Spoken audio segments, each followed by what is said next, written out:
Bonjour, alors je fais un nouveau type de vidéo. Maintenant, je vais ouvrir une playlist où je vais plutôt avoir des réactions plus philosophiques, enfin, pas faire rager les philosophes, mais plus des réflexions, quoi, que du bricolage ou vraiment de la science dure. Euh,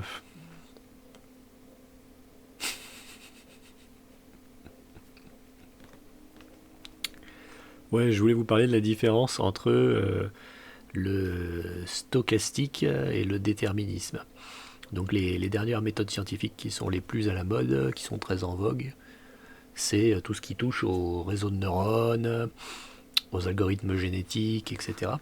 C'est des méthodes qui ont le mérite de pouvoir résoudre quasiment tous les types de problèmes, pour peu qu'on ait suffisamment de données pour les préparer. Et ce, sans rien comprendre à la manière dont fonctionnent les choses et sans être capable soi-même de les modéliser. Donc c'est des méthodes qui sont évidemment très appréciées et qui sont vues comme la modernité. Mais moi, je voudrais mettre un petit peu le bémol sur tout ça et je vous invite à réfléchir sur certains aspects qui sont en rapport avec ces technologies.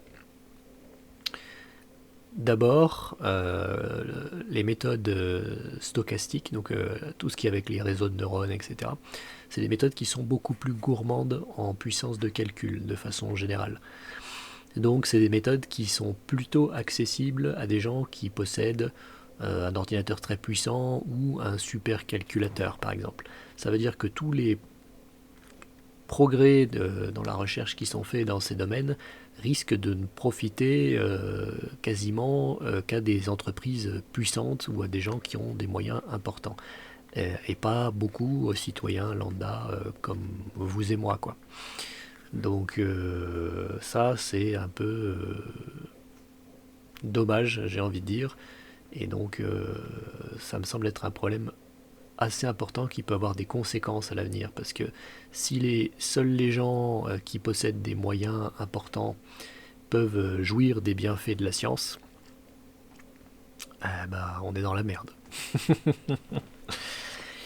Ensuite, je vais vous proposer une petite métaphore. Imaginez, vous êtes face à un chemin de gravier et vous devez trouver la réponse à la question suivante. Combien y a-t-il de cailloux sur ce chemin en gravier? Bon, eh ben, imaginez, on vous propose trois solutions pour y arriver. La première, c'est de compter tous les graviers, vous, à la main. La deuxième, si vous êtes riche, vous pouvez vous acheter des robots qui vont compter tous les cailloux à votre place. Et la troisième, on vous donne une formule mathématique pour déterminer combien il y a de cailloux sur ce chemin. Si vous choisissez de compter tous les cailloux vous-même à la main, eh bien, ça va être dur, ça va être chiant, ça va être long, mais vous allez progresser, vous allez apprendre à compter plus vite, vous allez probablement trouver des astuces, des techniques pour gagner du temps, etc. Donc, très cher, très dur, avec un peu de progrès. Et si demain on vous demande de compter les cailloux qui sont sur un autre chemin, eh ben, vous le ferez peut-être un peu plus vite que la première fois, mais pas non plus énormément plus vite, si vous faites à la main. La deuxième méthode, vous payez pour louer des robots en fait qui vont le faire pour vous. C'est des robots qui seraient spécialisés que dans le comptage de ces cailloux. Donc vous payez, ils comptent les cailloux, c'est rapide, les robots sont plus rapides.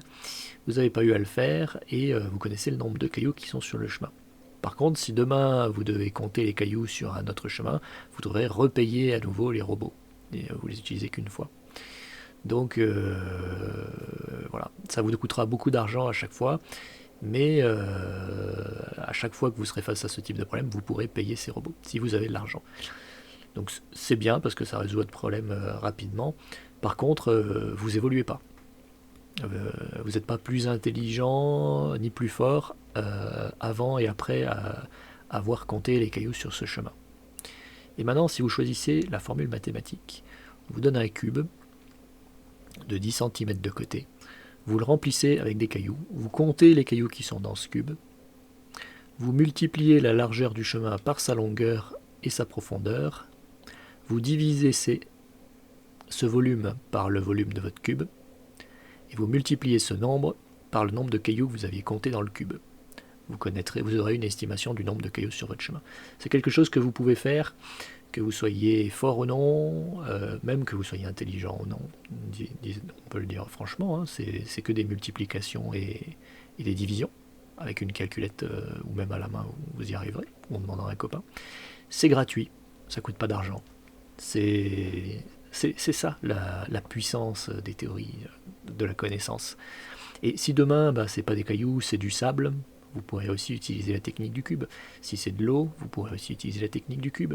Quoi que ce soit, vous pourrez projeter cette technique sur tout ce que vous voulez. Vous avez acquis ce pouvoir pour toujours, de pouvoir avoir accès à cette information sans avoir besoin de payer ni de galérer. C'est une astuce. C'est une astuce que vous lèguent les gens qui étaient là avant vous, qui se sont posé les questions et qui ont trouvé cette astuce, qu'ils ont passé de génération en génération. Peut-être même que vous, un jour, vous allez trouver d'autres astuces et vous les passerez aux générations suivantes, qui les passeront aux générations suivantes, etc. Ça, c'est la science. Bon. Les robots, c'est les méthodes stochastiques. C'est les réseaux de neurones, les algorithmes génétiques. Ça marche, c'est pratique, mais ça ne fait pas avancer la science. Ça ne fait pas avancer la science. Ça peut aider la science à avancer, en apportant des données qu'on aurait eu beaucoup de mal à trouver autrement. Ça, c'est clair. Mais en termes de modélisation, ça ne vous permet pas de construire, le système trouve la solution, mais il est incapable de vous dire comment il l'a trouvée. Donc c'est comme si Aladdin, il trouve sa lampe magique, il demande au génie de devenir un prince, de réussir sa vie, d'être beau gosse, tout ça, il y arrive. C'est très bien pour Aladdin. Seulement quand Aladdin va mourir, à moins que quelqu'un d'autre trouve une lampe magique, mais bon, quand Aladdin va mourir, personne ne pourra suivre son exemple pour réussir comme il a fait. Il n'aura pas développé les connaissances en matière de business, en matière de finance, en matière de beauté, de soins, de santé, etc. Il n'aura pas contribué au progrès de l'humanité. Il n'aura rien laissé derrière lui qui n'existait déjà avant qu'il soit là. Vous comprenez ? Alors le mec qui développe des nouveaux réseaux de neurones, lui, ouais, quelque part, il a fait progresser l'humanité. Il a montré qu'il y avait d'autres astuces. Mais celui qui les utilise, il ne fait pas progresser l'humanité. Et ça va avoir une conséquence sur nos sociétés qu'on n'évalue pas encore. C'est-à-dire que chaque fois qu'un industriel, un État ou un groupe puissant, il voudra obtenir une réponse à une question, il sera plus obligé d'investir dans la science pour obtenir la réponse à cette question. Il sera plus obligé de comprendre ce qui se passe. Donc, il choisira systématiquement de payer. Il choisira systématiquement de payer, ce qu'il faisait déjà de toute façon avec la science traditionnelle. Et sauf qu'à chaque fois qu'il payera, il ne fera pas progresser l'humanité. Il obtiendra des bénéfices seulement pour lui-même, accessibles seulement pour lui-même, qui ne partagera probablement pas avec les autres, à moins d'en avoir envie, de leur laisser accès à son supercalculateur. Et donc on sera tous de plus en plus dépendants des gens puissants et riches, et l'humanité cessera de progresser pour tous, par tous, et de progresser tout court en termes de connaissances. Donc il y a un risque de décadence, quoi. C'est pour ça que j'ai envie de vous dire, utilisez le pouvoir, c'est très bien, mais n'échangez surtout pas la science, la connaissance contre le pouvoir, parce que c'est la poursuite d'un objectif égoïste qui mène nulle part à long terme. On va arrêter d'évoluer si on prend cette voie. Voilà. Alors pourquoi je vous parle de ça? Par exemple, là, Google, il s'est vanté d'avoir fait un algorithme pour déterminer la forme des protéines en fonction de leur truc. Ce qui est super, si on a les connaissances de toutes les protéines, on pourra faire encore beaucoup de calculs avec des générations de graphes, avec de l'intelligence artificielle là pour le coup, où on sait ce qu'il y a dedans et qu'on comprend. Mais dire qu'on a résolu le problème, c'est pas vrai. On sait toujours pas comment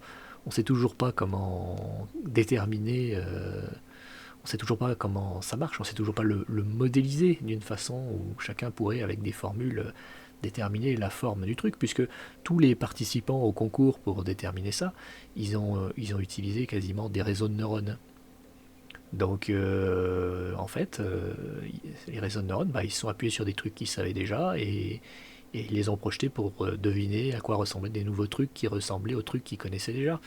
Mais ils n'ont pas développé un modèle mathématique qui permettait de déterminer ça. Ça veut dire qu'il faut un calculateur, il faut un certain nombre de choses pour lancer ça et on ne sait toujours pas le faire. Pour moi, c'est pas la résolution d'un problème, ça, je suis désolé. Avoir un algorithme magique, entre guillemets, je dis magique parce que on ne sait pas ce qu'il y a dedans. Même le mec qui l'a codé, il ne sait pas ce qu'il y a dedans. C'est le principe du machine learning, hein. On connaît le support, c'est nous qui le créons. Mais une fois que la machine est lancée, ça se programme tout seul à l'intérieur, hein. Les coefficients sont modifiés, il y a de la propagation, et après, à la fin, on ne sait pas ce qu'il y a dedans. On peut juste mesurer ses performances. Là, c'est... Bon, on a les réponses, hein, ça c'est bien, mais on n'a pas résolu le problème pour l'humanité, hein. On a résolu le problème pour l'ordinateur. L'ordinateur, lui, il a une idée. Bon. Et encore, c'est quand même un moyen de prédiction qui est vachement pauvre. Si demain je vous donne des nouvelles protéines qui n'avaient rien à voir avec toutes celles qu'on vous avait données comme exemple, pas sûr que l'algorithme fasse pas n'importe quoi, hein, puisqu'il est entraîné sur la base uniquement de ce qu'il sait et il fonctionne avec un genre de... Il s'accoutume aux choses, il apprend à les reconnaître, à les imiter, mais il n'y a pas de forte puissance d'analogie, il n'y a pas une culture élargie à l'ensemble des données accessibles par l'humanité sur la Terre et dans l'univers. C'est pauvre comme base, quoi. Et puis, je vous conseille quand même de réfléchir aussi sur ce point. Les réseaux de neurones, c'est un système qui imite en fait les neurones dans le cerveau. On cherche toujours à entraîner des nouveaux réseaux de neurones pour découvrir de nouvelles choses. Et finalement, on arrive à développer des trucs qui trouvent les mêmes choses que quand nous, on utilise la science pour les déterminer. Qu'est-ce qu'il y a dans notre tête? La programmation de nos neurones, hein. Mais une programmation qui a duré pendant des milliers d'années, qui a fini par aboutir sur des concepts qu'on peut projeter sur quasiment n'importe quoi pour s'attaquer à quasiment n'importe quel type de problème. Donc finalement, essayer d'entraîner toujours des réseaux de neurones, c'est un peu essayer de tendre vers ce que nous, on est aujourd'hui, mais dans un ordinateur. Voilà. Mais en plus con. Et en plus obéissant. Bon. Entre nous, ouais, on peut se dire que j'ai cette position parce que je suis un scientifique et que du coup, je vois arriver l'automatisation du scientifique comme on a automatisé les ouvriers, par exemple. Mais regardez ce qui s'est passé après l'automatisation des ouvriers. On avait des mecs, un mec, il était capable de construire une bagnole tout seul. Après, il faisait seulement une pièce et puis finalement, maintenant, il pilote la machine, quoi. Ou il met les pièces dedans. Alors, on a l'impression que c'est la fin pour lui, que c'est pas vrai, mais regardez maintenant ce qui nous manque. Les artisans, on n'a plus d'artisans, plus tous les produits se ressemblent, même avec toute la créativité qu'on y met dedans. Si on a besoin d'un truc clé en main, spécial, qui n'existe pas encore, on peut pas l'avoir, hein. Bon, il y a l'imprimante 3D, mais l'imprimante 3D, déjà, il y a des difficultés. On est obligé de développer des compétences. On est obligé d'avoir des mecs qui savent s'en servir, hein.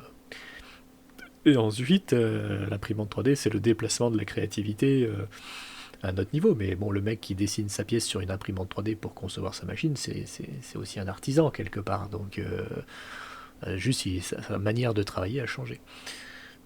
Mais c'est quand même dommage d'avoir perdu cet énorme savoir-faire qu'on avait avant. Et si on fait la même chose avec les scientifiques, les mathématiciens et les modèles, eh ben, imaginez le genre de conséquences que vous aurez à gérer quand il faudra inventer un nouveau moteur de fusée, quand il faudra essayer de comprendre un nouveau type de maladie, quand...